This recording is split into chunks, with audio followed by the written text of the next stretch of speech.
Pagkarating namin kila Andre, ay masasabi kong napakaganda dito. Para kang nasa palasyo dahil sa lawak ng lugar at maraming halaman. Nakaka-refresh ng utak ang tanawin. Pero sa kabila ng mga puno na sumasayaw sa ihip ng hangin, ay may mga assassin na nakatago at handang umatake sa anumang oras. Sumunod ako kay Hero at pumasok kami sa loob ng mansyon. Si Andre ay nasa base daw nila at busy daw doon kaya hinayaan niya na pumasok na lang kami. Huminto kami ni Hero sa tapat ng isang kwarto. Nandyan siya sa loob. Maiwan na kita rito. Paalam ni Hero. Tumango ako sa kanya at kumatok sa pintuan. Walang nagsalita at wala ring nagbukas. At dahil hindi ako pasensyosang tao, ay binuksan ko na agad ito. Tumambad sa akin si Vanessa na nakaupo sa balcony habang tulala. Lumapit ako sa kanya at naupo sa tabi niya. Hey, tawag ko sa kanya. Tumingin siya sa akin at tila nabigla pa. What are you doing here? Pagtataray niya. Let's get straight to the point. Sabihin mo sa akin lahat ng alam mo sa Aris. Diretsahang sabi ko. I saw her fist clench and she glared at me. Wala kang makukuha sa akin. He's still my father and I won't let you kill him. Sigaw niya sa akin. I laughed bitterly at what she said. Father? Buti na ate mo pa natawagin siyang father. He killed your mother, for fate's sake. Do you still want to protect him despite of his evilness? He didn't kill my mother. Hindi siyang pumatay sa mama ko. He can't do that. They love each other. Humina ang boses niya sa huling pangungusap na sinabi niya. She somehow doubted her own words too. Accept the fact, Vanessa. Your father is evil. Alam mo ba, sinabi niya sa akin bago siya makatakas? He told me, you're useless and better be dead. Your father is a murderer and a greedy psychotic man. Mas lalo pa siyang humagulgol sa narinig niya. I actually pitied her. What makes you different from him? You're also a murderer. You also killed a lot. Maybe a lot more than my father. Natigil ako sa sinabi niya. I tried to calm myself and talk calmly. What makes us different is that I won't kill my family. Your father made me like this. He killed my parents right in front of my eyes. And who knows kung ilang bata rin ang naghihirap ngayon dahil pinatay ng ama mo ang kanilang magulang. The pain you're feeling right now, marami rin ang nakakaramdam niyan dahil sa ama mo. Hindi siya nakaimik at patuloy lang siya sa paghagulgol. I gently touched her back and letting her feel that everything's going to be alright. I always saw my parents quarreling. I'm well aware that my father runs a mafia. He's such a good father. Lahat ng gusto ko ay binibigay niya. Lagi siyang uuwi ng maaga dahil gusto niya sabay-sabay kaming kakain. Noong time na sumugod ka sa night mansion and wanting to kill yourself, I saw how he regret everything he did in the past. But he suddenly changed again. Lagi nang mainit ang ulo niya at pinipilit na akong may kasal kay Spade. Minsan, sinasaktan na rin niya ang mami ko. I don't know what happened and what makes him like that. He started opening up, kaya't mas lalo akong lumapit at tinakbayan siya. I really love Andre. Noong time na nakipag-break ako sa kanya sa Mayhem, sobrang sakit noon para sa akin. But I think wala na kaming patutunguhan dahil desidido ang ama ko na maikasal ako kay Spade. I want him to move on from me. Hindi ko ina-expect na mahuhulog ang loob ko kay Spade. Kahit ni minsan ay hindi siya naging sweet. Ni minsan, hindi siya ngumiti sa akin kahit lagi niya akong tinataboy. Ewan ko bakit minahal ko siya. Kapag nasasaktan ako sa pag-aaway ni mama at dad, lumalapit ako sa kanya. He let me cry beside him. But he never even hugged me once. Kahit inon, I found my comfort in him. Siya yung nagpapasaya sa araw ko kahit simpleng malamig na tingin lang ang binibigay niya sa akin. Hinayaan ko lang siyang umiyak at magsalita. I also felt like crying but I decided not to. Ngayon na bumalik na sa'yo si Spade, wala na akong lulugaran. Now, I'll ask you, gaano mo gustong malaman ang tungkol sa Aris Mafia? Are you willing to give up Spade for me? In exchange with the facts I know? Natigil ako sa sinabi niya. Tumitig ako sa kanya para maghanap ng signs na nagbibiro siya. Pero hindi. She's damn serious. Gave up Spade and I'll tell you everything. Siya na lang ang meron ako. Seryosong sabi niya habang patuloy ang pagtulo ng luha sa mga mata niya. Hindi siya naging sayo and you can't force someone to love you back. I know I'm insensitive knowing that she's still hurting, but the idea is painful enough to ignore. Pero ano nga bang sagot ko? Am I willing to give up Spade for the sake of justice and peace? I don't care. Matututunan niya rin akong mahalin. Just the thought of Spade loving her back is killing me. I really want to slap her right now, pero pakiramdam ko ay nawalan na ako ng lakas para gawin iyon. Balikan mo na lang ako kapag nakapag-isip ka na. Pagkasabi niya nun ay umalis na siya at nagtalokbong sa kama. I can still hear her sobbing. Nagsimula na akong maglakad ng blanco ang utak at hindi alam ang gagawin. Binuksan ko ang pintuan at nakitang nakatayo sa labas si Andre. Damn, narinig kaya niyang lahat? Hindi ba soundproof ang kwarto dito? Tumingin ako sa mata niya. Only pain is evident in his eyes, but he managed to smile at me. Hatid na kita, sabi niya. Sa hindi malamang dahilan ay napayakap na lamang ako sa kanya. Ang mga luha na kanina ko pa pinipigilan ay kusa na lamang bumagsak. We're both hurting. He also hugged me back tighter, na parang sa akin siya kumukuha ng lakas dahil pakiramdam ko ay sobra din siyang nasasaktan. He suddenly pulled me to an empty room and hugged me again. Now, I can hear him crying. We're both crying really hard and we don't care kung magmumukha kaming tanga. That's painful. Damn. He whispered between his sobs. Same feels. Sabi ko habang tumatawa ng konti. Mukha akong baliw nung ginawa ko yun. Tumatawa habang umiiyak. Naghiwalay kami sa pagkakayakap at inilibot ko ang paningin ko. I think this is his room because the scent is so manly. Umupo ako sa sofa at pumunta naman siya sa mini ref at inabutan ako ng canned beer. Tinanggap ko naman iyon at ininom ito. Umupo siya sa tabi ko at uminom rin ng beer. You know, sanay naman na ako na nasasaktan dahil kay Vanessa. Pagbasag niya ng katahimikan. I didn't cry for her. I cried for you. Napatingin ako sa kanya nang sabihin niya iyon. So, hindi pala si Vanessa ang iniiyakan niya? At bakit ako? Sa aming lahat, ikaw ang pinakanasasaktan. Ikaw yung laging muntikan na mamatay. Ikaw yung pinakanahihirapan. And just the thought of you choosing between love and truth, sobrang sakit para sa akin. Hindi ko maisip kapag akong nasa kalagayan mo. Nagsimula na namang tumulo ang luha sa mga mata ko. He suddenly held my hand tightly and lifted my chin to meet his gazes.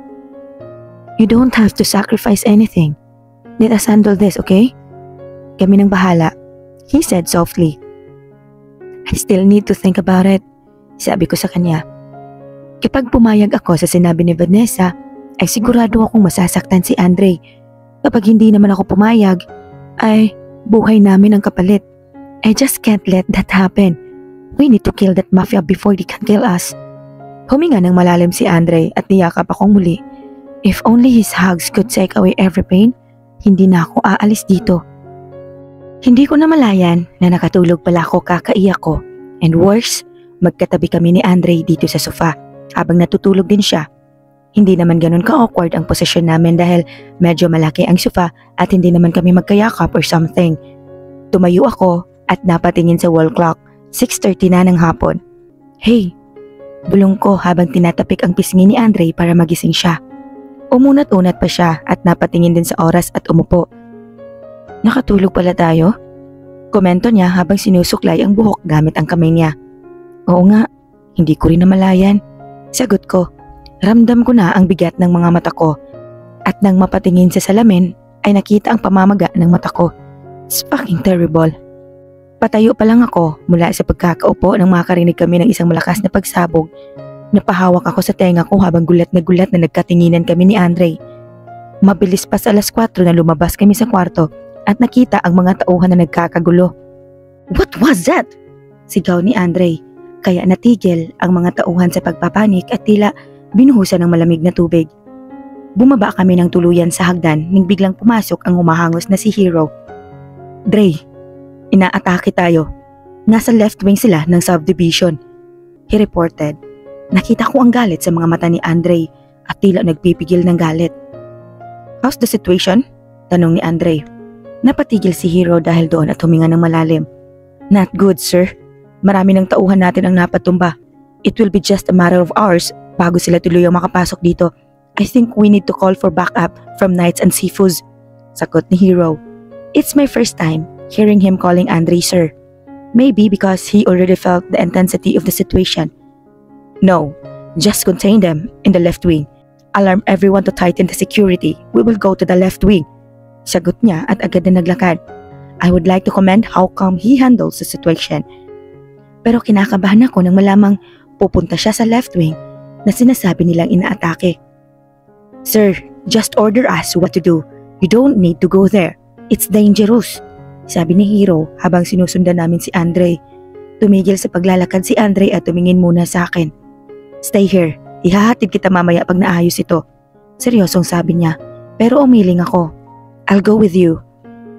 Natalia. Sabay nilang tawag sa akin pero hindi ko na sila pinansin. Decide in defeat and let me go with them. Sumakay kaming tatlo sa kotse ni Andre dahil medyo malayo raw ang left wing ng subdivision nila. Ilang minuto pa lamang ang nakalipas nang makarinig na ako ng malakas na putukan ng baril. Inabutan ako ng baril ni Andre at tumingin sa akin. For self-defense, please huwag kang lalayo sa paningin ko. Sabi niya. Tumango na lamang ako at sabay-sabay kaming lumabas ng kotse. Halos wala akong masabi sa senaryo na nakikita ko ngayon. Literal na parang gyera ang nangyayari. Maraming nakahiga sa sahig na duguan at binabalot ang lugar ng makakapal na usok. Hero, secure the whole mansion and base. Kami nang bahala rito. Andre said while still looking at the commotion from our distance. Dre, I can't leave you here. Nag-aalalang tanong ni Hero. Akong bahala sa kanya. I was also a reaper, remember? Sabi ko sa kanya at tinapik ang balikat niya. He sighed in defeat and nodded. Umalis na agad siya gamit ang sasakyan na gamit namin kanina. Ipababalik na lang daw niya sa isang tauhan. Hinawakan ko ang kamay ni Andre na ngayon ay nakakuyom. Don't leave my sight. We'll fight. I'll protect you. Sabi ko sa kanya. I felt him pressed my hand and smiled. Let's protect each other, then. Sagot niya. Hindi na kami nag-aksaya ng panahon at lumapit sa kaguluhan. Mukhang nabigla pa ang iba na makita si Andre pero tuloy lang sila sa pakikipaglaban. Masyadong maraming kalaban ang narito. May mga ninja at mga armadong lalaki pero wala na kaming pake dahil kahit sinong makikita namin ay pinapatay namin. Nagsimula nang sumugod ang ilang kalaban sa amin. Nilalabanan ko ang mga atake nila at buti na lamang ay hindi sila gumagamit ng baril. Mukhang naubusan na sila dahil kanina pa ang labanan na ito. Sinangga ko ang atake ng isa at agad ko siyang sinipa. Hindi pa ako nakaka-recover nang may sumugod na naman na isa pa pero madali ko yung sinalag at malakas silang sinipa at sinuntok. But my kicks and punches aren't enough to kill these bastards. Inilabas ko ang dalawang dagger mula sa boots na suot ko at nagsimulang makipagpalitan ng atake. Palinga-linga rin ako sa direksyon ni Andre para masigurong okay lang siya. Ang mga sumusugod sa akin ay hindi ko na binibigyan ng pagkakataon na makalaban at agad na silang sinasaksak at ginigilitan ng leeg. Sa sobrang dami ng kalaban ay kailangan kong tipirin ang lakas ko. Abala si Andre sa pakikipaglaban nang may isang lalaki na akma siyang papaluin ng kahoy. Agad akong tumakbo at sinipa ito. Nang mapaupo siya ay hindi na ako nagdalawang isip na gilitan ng kanyang leeg. Mukhang nakita naman iyon ni Andre. Be careful! Bulong ko sa kanya at nagsimula na ulit makipaglaban. Ilang oras pa ang lumipas, nararamdaman ko na unti-unti nang nauubos ang lakas ko at hingal na ako. Maging si Andre ay gayon din. Punong-puno na ng dugo ang damit na suot ko. May mga dugo na galing sa ilang daplis sa katawan ko, ngunit ang iba ay galing sa mga napatay ko. Lumalalim na rin ang gabi, ngunit parang walang katapusan ang pagdating ng kalaban. Napatingin ako agad kay Andre nang makitang nasugatan siya sa braso. Maliit lamang ito ngunit agad niyang ginantihan ang kaharap at walang awang sinaksak ito sa puso at tiyan. Matapos nun ay sinipa niya ito palayo na parang isang hayop lang. Tumakbo ako palapit sa kanya habang nakikipaglaban sa mga nagtatangkang lumapit sa amin. Are you okay? Tanong ko nang makalapit ako. Yeah, hinihingal na sagot niya. Isang mabilis na pag-atake ang mabilis naming naiwasan. May 5 ninja na pumalibot sa aming dalawa. Sumugod ang isa kay Andre at ang isa ay sumugod sa akin. Nakipaglaban kami sa kanila ngunit sadyang mabibilis sila. Mukhang galing sa Sicaria ang mga ito. Malilintikan talaga sa akin yung si Celestine pag nagkita kami. Napatumba naman ang 3 ninja at 2 na lamang ang natitira. Sabay silang sumugod sa amin. Iwinasiwas ng kalaban ko ang espada na hawak niya ngunit maagap ko iyong naiwasan. Kahit dagger lang ang gamit ko ay nakuha akong makipagsabayan sa kanya. Buong puwersa ko siyang nilabanan hanggang sa makitaan ko ng butas ang galaw niya at agad na umikot para saksakin siya sa leeg. Matapos iyon, hinugot ko ang dagger at sinipa siya palayo sa akin. Napatingin ulit ako kay Andre at feeling ko binuhusan ako ng malamig na tubig nang makitang masaksak siya ng kalaban niya. Wala na akong inaksayang oras at binato ang dagger ko sa ninja at tumama naman sa noo niya. Lumapit ako kay Andre na nakaluhod sa lupa habang patuloy ang pag-agos ng dugo sa tagiliran niya.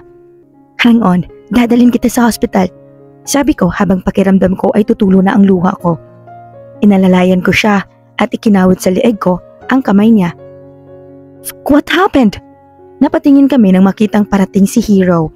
Para naman akong nabunutan ng tinik ng kaunti dahil doon.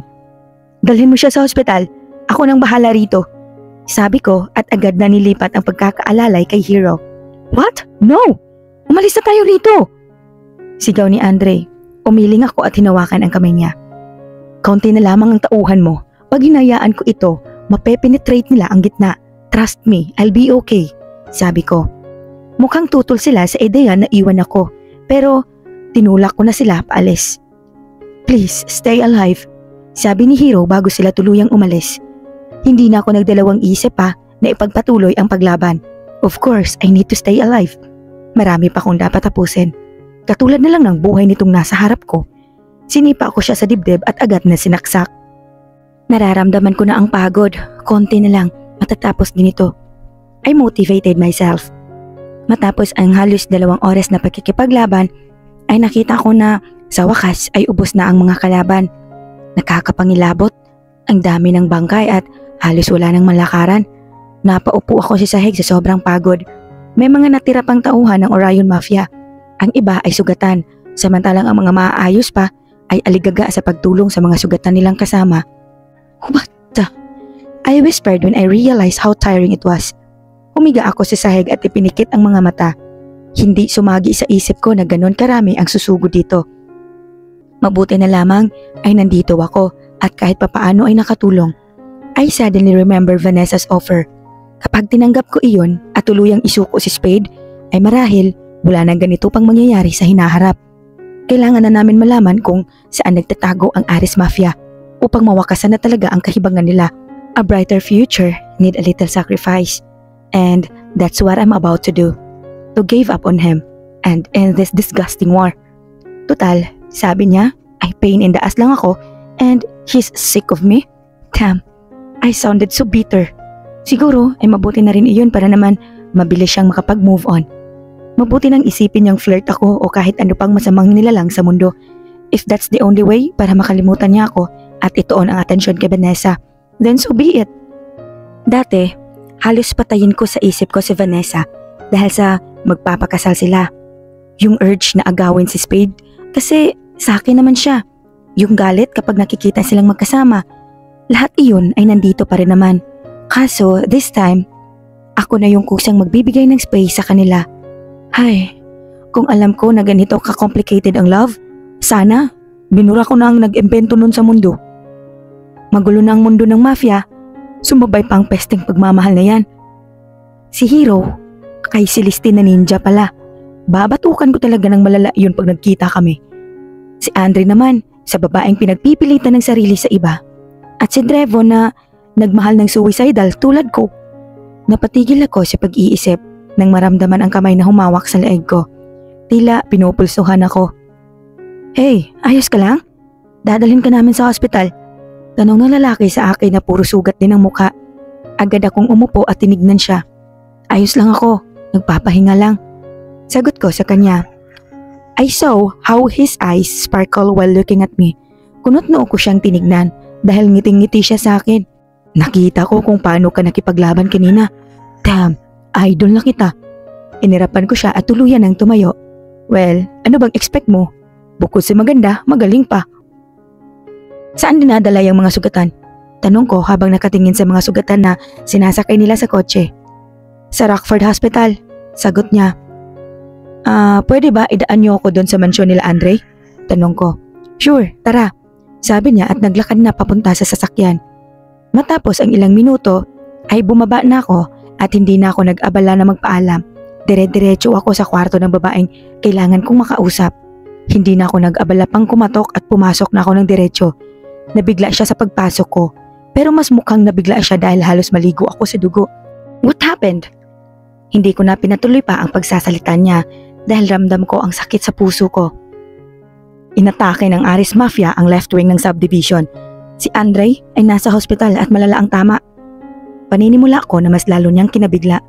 Naluluha siya at halata ang pag-aalala sa mukha niya. Is he okay? Tanong niya. He will be okay, but I'm afraid sa hinaharap ay hindi na siya makaligtas. Marami pang mangyayaring ganito sa hinaharap dahil sa ama mo. Maraming mamamatay at ako na nakatayo sa harap mo ngayon. Sa susunod ay hindi ako sigurado kung humihinga pa ako. Now, can you understand the intensity of the situation? Maraming mamamatay dahil demonyo ang ama mo. Wala siyang masabi at tuloy-tuloy ang pagtulo ng luha sa mata niya. Kung si Spade lang ang kailangan mo para magsabi ng totoo, then go, get him. Hindi ako papalag. Just give the real information about Aris Mafia. Saglit siyang yumuko at ilang sandali pa ay tumango na siya. Naglakad siya papuntang balcony kaya't agad naman akong sumunod. Umupo siya sa upuan pero nanatili akong nakatayo at sumandal sa railings habang nakaharap sa kanya. Hindi ako komportableng umupo dahil naaamoy ko ang lansa ng dugo sa damit ko. Hindi naman ako nandidiri pero hindi ako komportable.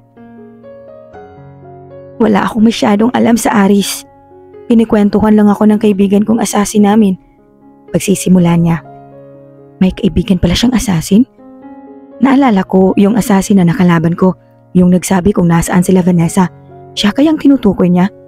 Hindi na ako sumagot at hinintay ang susunod na sasabihin niya. Aris Mafia, may iba silang base. Yung laboratory sa mansyon namin, pampalito lang yun, just in case someone would attack us. They have a bigger, stronger, and deadlier base. As I expected. Where? Tanong ko. Sa Adelaide. Adelaide? Habang nasa kotse, ay hindi ko maiwasan na mapahawak ng mahigpit sa papel na binigay ni Vanessa ang location ng Adelaide. Papunta ako sa Rockford Hospital upang ibalita kay Andre ang nangyari. Sana ay hindi malubha ang lagay niya. Ilang minuto pa ang lumipas ay nandito na kami. Thanks. Pagpapasalamat ko sa kanilang family driver na naghatid sa akin dito. Ang hirap talaga nung walang sariling sasakyan. Siguro sa susunod na araw ay ipapaayos ko ang sasakyan kong na-stock na ng ilang taon. Agad kong tinungo ang receptionist para itanong ang room kung saan si Andre Oxfield. Matapos iyong ituro ay umalis na ako. Nagtitinginan ang bawat tao na madadaanan ko. Sino ba naman ang hindi? Hanggang ngayon ay hindi pa rin ako nakakapagpalit ng suot at puro dugo ang katawan ko. Nang marating ko ang room ni Andre ay kumatok muna ako ng 3 beses.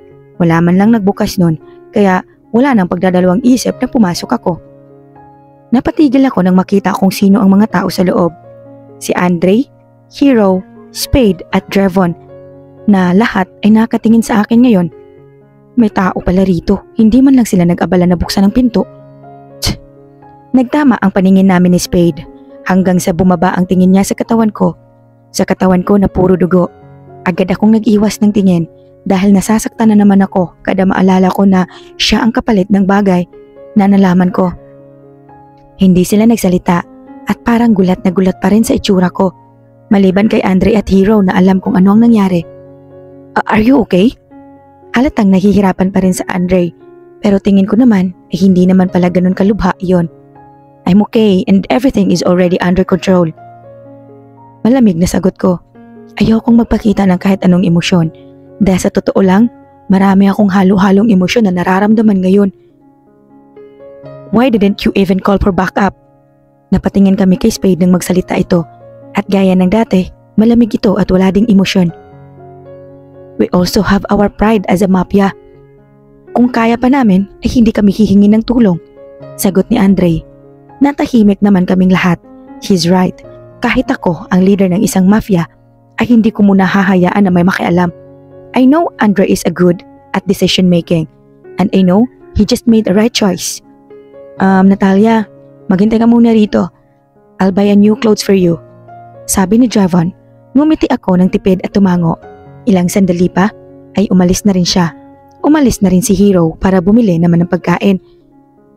Pakisabi kay Javon, nasa rooftop lang ako, magpapahangin lang. Hindi ko na sila hinintay pa na sumagot at lumabas na. Pagkarating ko sa rooftop, ay agad akong sumalampak sa sahig at sumandal sa pader. Binikit ko ang mga mata ko at dinama ang malamig na simoy ng hangin. I suddenly felt exhausted and drained. I'm physically and emotionally tired and hurt. Am I even doing the right choice? Natalia. Tumingala ako para tignan kung sino ang tumawag sa akin. I gulped when I saw him standing right in front of me, wearing his usual cold and dark aura. I can feel my heart starting to beat like crazy. He's the only one who made me feel like this, and I wonder what my life would be without him. I stared at his well-built body and his perfectly created face. I almost smiled at him. His presence alone can ease every pain I've been enduring, but the thought of letting him go breaks me all over again. He knelt in front of me and lifted my chin up to level his face. About last night, I'm sorry, I didn't mean... I cut him off and plastered my cold and emotionless face. Spade. I called him before he can even utter the word I'm afraid to hear. I'm afraid because I might take back every deal I made with Vanessa and just selfishly go away with him. He smiled at me and touched my cheek. What is it, baby? May masakit ba sa'yo? He said, full of concern. I laughed bitterly. Baby? I whispered, but enough for him to hear. It feels so good to be called like that. I can't contain the happiness, but sadness is overpowering everything. I shouldn't be feeling like this. Yes, baby, he said. I sighed deeply and trying to stop my tears from streaming down my face. Spade, maybe you're right. You should marry Vanessa instead. I told him straightforwardly. Bakas ang pagkabigla sa mukha niya, pero agad niya namang nabawi iyon at hinawakan ang dalawang kamay ko. If it's about what I said last night, please, forget it. I'm just really angry. I didn't mean to... I cut him off again. No, let's stop this. Ayoko na. I said coldly. God knows how painful it is. No, not again. Please? I know I'm wrong. I'm sorry. I'll make up to my mistakes. Just please, not this, Natalia. I felt like someone just squeezed my heart. Hindi ko na mapigilan ang pagpatak ng luha ko habang tinitignan ang nagsusumamo niyang mukha. I want to touch his cheek and hug him. Tell him I love him, but I can't. Si Vanessa, she needs you. She loves you. Just marry her and spend your time with her. Matututunan mo rin siyang mahalin. I saw how his tears dropped from his face. He laughed bitterly and pulled his hand away from me. What are you saying? Gigil na tanong niya. I'm just saying na mas bagay kayo. Naririnig mo ba yung sarili mo? Malakas na sigaw niya sa akin. Do you think I'm just a toy that you can just give to anyone who wanted me? If you don't love me anymore, then fine. Just fuck up and don't decide for who I will love. Malamig na sabi niya. Tumayo siya kaya agad din akong tumayo. Damn, I never knew it. It would hurt like this. Matapos niyang sabihin yon at umalis na siya sa harap ko, marahil maging sa buhay ko. I can't even count how many times that I already cried this past few days. I always felt a heavy burden in my chest and it's killing me. Why do we always need to end up like this? I stand in the edge of the rooftop and hold the railings. Damn this life. I whispered and cried my heart out over and over again. I cried for who knows how long, until I felt a warm and comforting hug behind me. He wrapped his arm in my neck and the other one in my waist. He put his chin on my shoulder and hugged me even tighter. Just cry, he whispered, and so I did. We stayed in that position for a few minutes until I decided to calm the fuck down and stop crying. I breathed deeply and carefully pulled out from his hug. I faced him and smiled a little.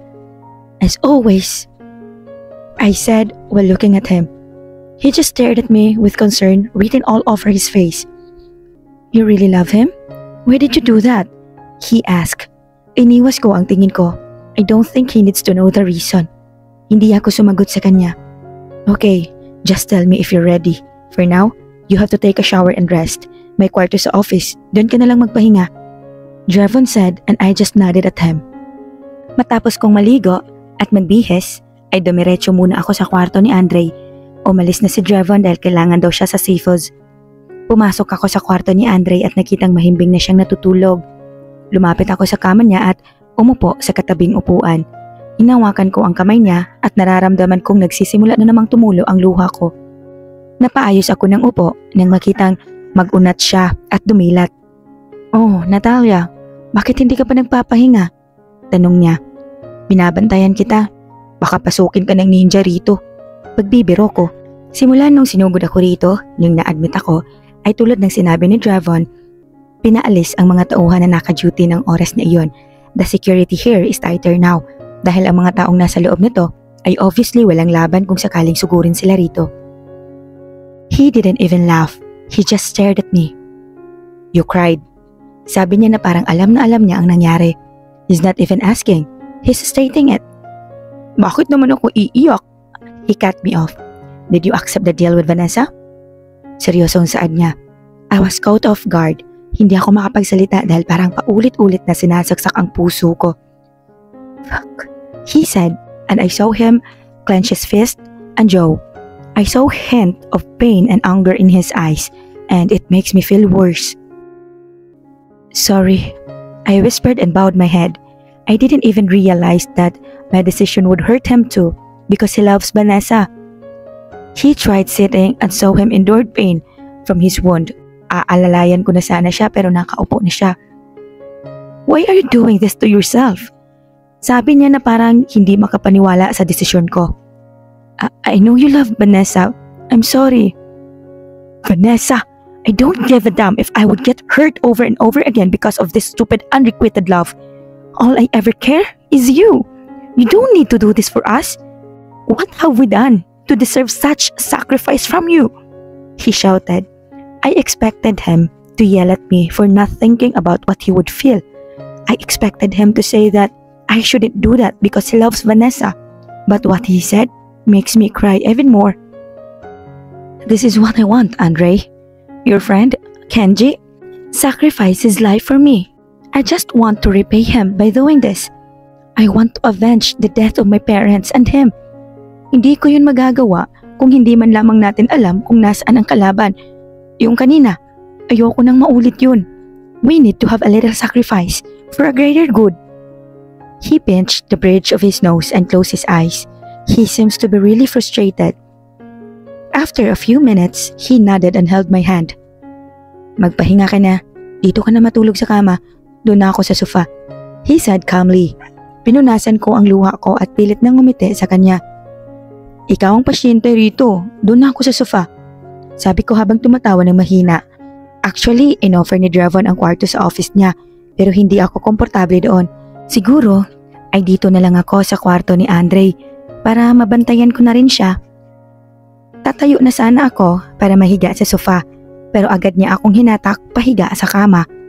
Napalunok ako nang ma-realize na nakahiga kaming dalawa habang ang braso niya ay nasa bewang ko. Nagkatitigan kami saglit at aalis na sana ako nang mas higpitan pa niya ang pagkakayakap sa bewang ko. Ginagamitan mo ba ako ng Playboy moves mo? Inis na tanong ko sa kanya pero hindi na rin ako pumalag. I heard him chuckled. Pag ginamitan kita ng Playboy moves ko, ay baka hindi lang ganito ang gawin ko sa'yo. Sabi niya habang tumatawa. I suddenly remember Celestine saying na pag lumapit kay Andre ay goodbye virginity. Ay, Celestine, isa ka pang problema. Bigla naman akong nainis dahil doon kaya't siniko ko siya. Ouch! Daing niya. Damn, nakalimutan ko na may sugat siya doon. Kasalanan mo yan, sabi ko habang tumatawa. Tabi na lang tayo rito. Tutal, pareho naman tayong pasyente eh. Sabi niya. Pumikit na lang ako at hindi na umalma pa. Ikaw lang pasyente rito. Mahinang sagot ko. Pasyente ka rin. Ako, nasaksak sa tagiliran. Ikaw, nasaksak sa puso. Buwisit talaga to. Gago. Sigaw ko sa kanya habang tumatawa dahil nahahawa ako sa tawa niya. Maya-maya ay natigil na siya sa pagtawa at tumahimik na. Nakatulog na siguro. I'm glad that I made you laugh before your day ends, he whispered. Hindi na ako sumagot at ngumiti na lamang kahit nakapikit. I felt his lips touch my forehead. Hindi ko na pinansin dahil unti-unti na akong nilamon ng antok.